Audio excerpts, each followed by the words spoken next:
We are going to be reading chapter 7 in Morning Girl. Let's remember that Morning Girl and her brother, they are indigenous people. They are Taino people. And this took place a very long time ago. In the previous chapter, in chapter 6, we just found out that Starboy got caught in this big storm. So let's keep reading.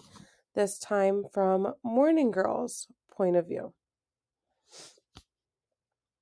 Chapter 7. No one had died. The storm had damaged nothing that could not be built again. Who needed a roof when the sun shone so friendly, or when the stars glowed overhead watching our sleep?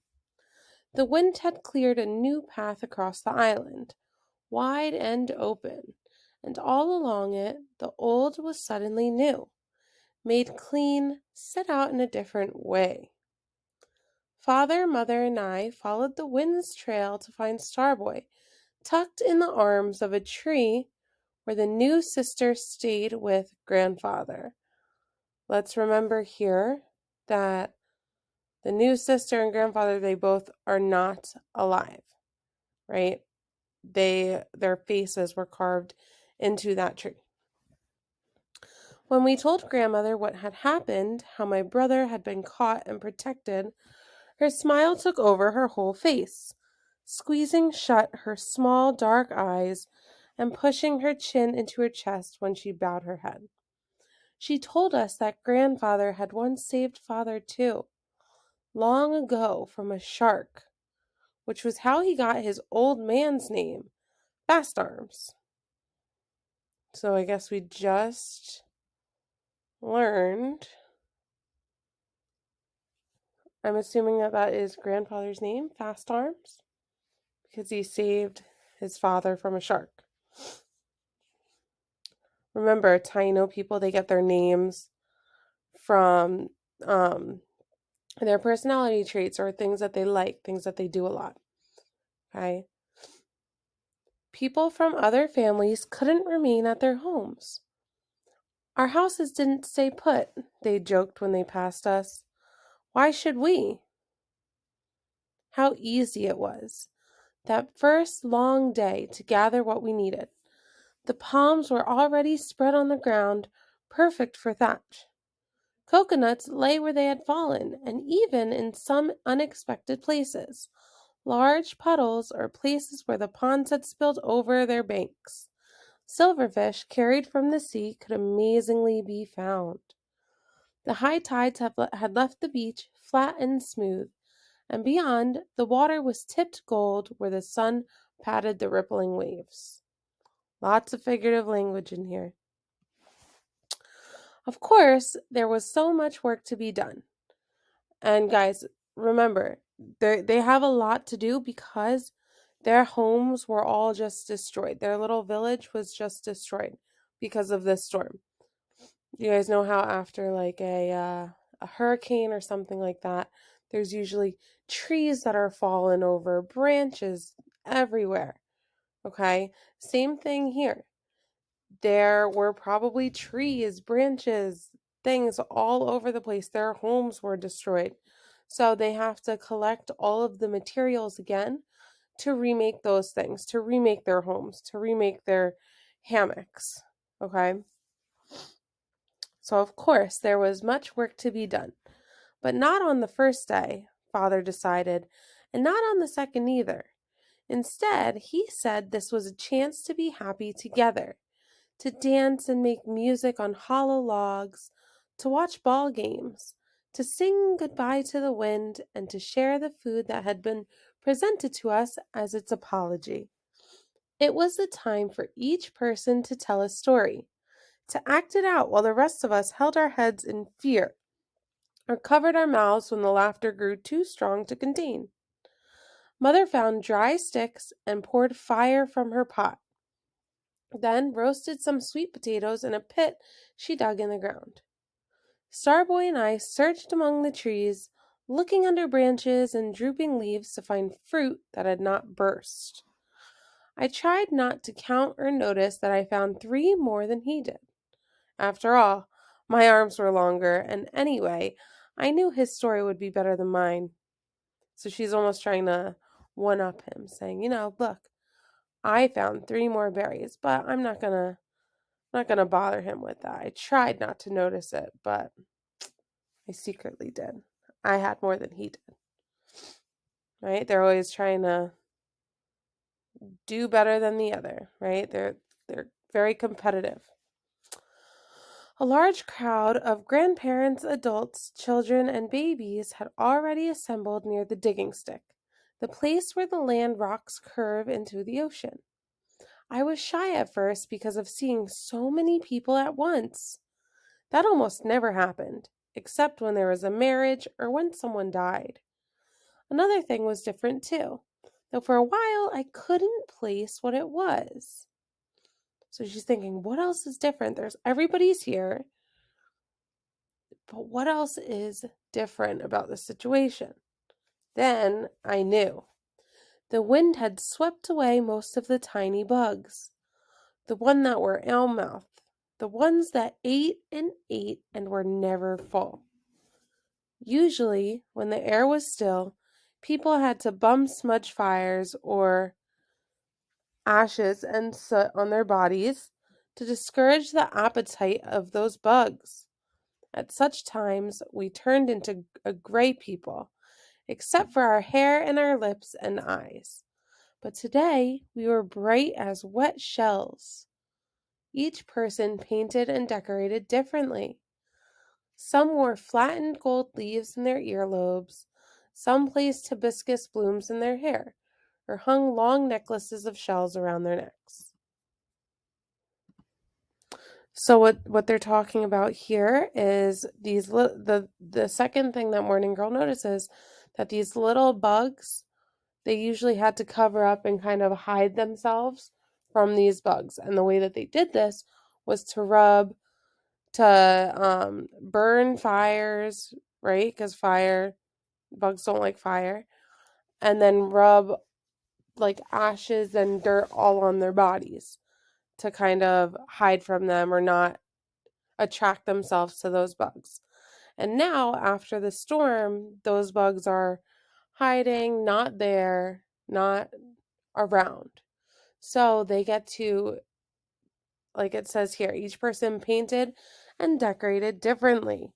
Some wore flattened gold leaves in their earlobes, some placed hibiscus blooms in their hair, or hung long necklaces of shells around their necks. So I almost were able to dress up, not like they normally would be able to so they could protect themselves from those bugs. Wherever I looked, there was food, food, food. All the secret recipes from each family there to taste. More food than I had ever seen.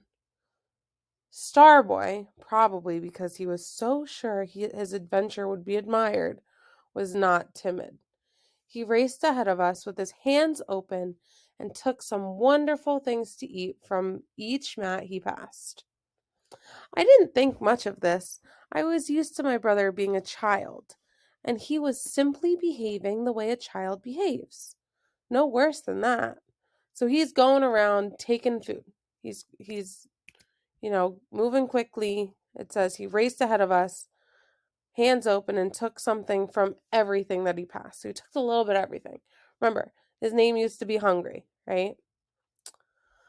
I remembered when I could run free, not worrying that I might appear foolish. And there was a part of me that wished I could join Starboy now. Do whatever I wanted with no aunts or uncles' eyes to correct me, or to embarrass Mother by staring at me too hard. So it sounds like people are looked down on this behavior, right? He's running around taking all the food, and people are like, ooh, what's he doing? Why is he doing that? Looking at him funny. I had received those looks only once, and that had been too much, more than enough to remind me that though I had not yet become a woman, I was no longer a child. And then as I watched, I realized that Starboy was not a child anymore either, that he had become too old for such play in public, and I saw all around him those terrible looks pointed at him. So people are staring at him, saying, "What is this boy doing? He's too old to be acting like this." So that does not feel good. Okay, so let's see what happens. Now he'll learn, I thought, with more rightness than kindness. But Starboy didn't notice. His eyes were full of the surprise of not blowing away. Too proud, too excited, too... A big boy, Never Cry, spoke the word I was thinking. So another boy named Never Cry, that was his name. Here's what he's going to say. "Hungry," Never Cry called to my brother. "You're well named." A few people laughed and didn't even cover their mouths. Father touched Mother's arm just above her elbow. Her lips pressed together, and I knew how she felt. How could Starboy be wrong on such a fine day?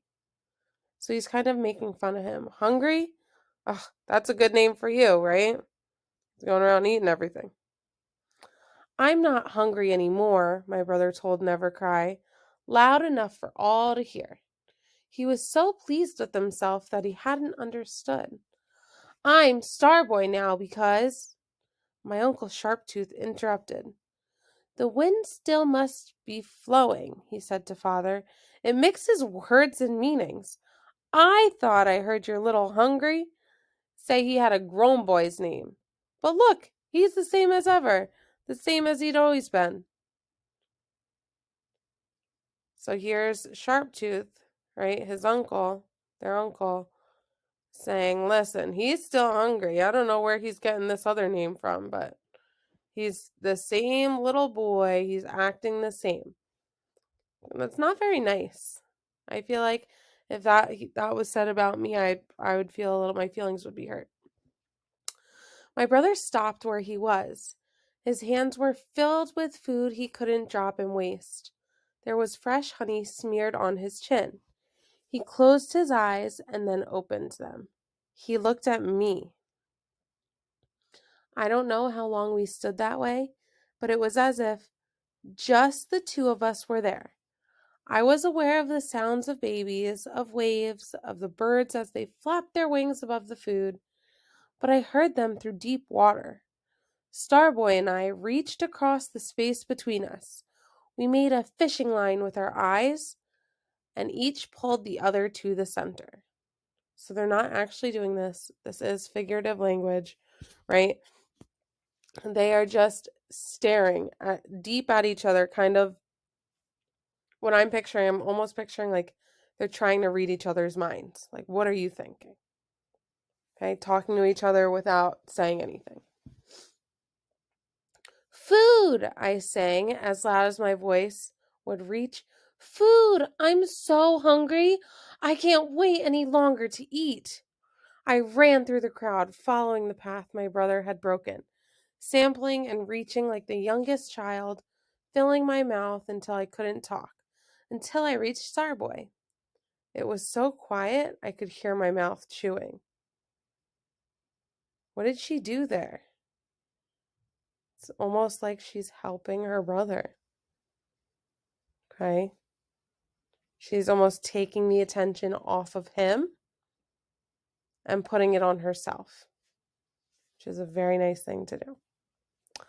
"Let us eat," called Father behind me. "This family is hungry. We forgot food while we searched for our son Starboy, who watches over us during the night. Now our stomachs rule our brains."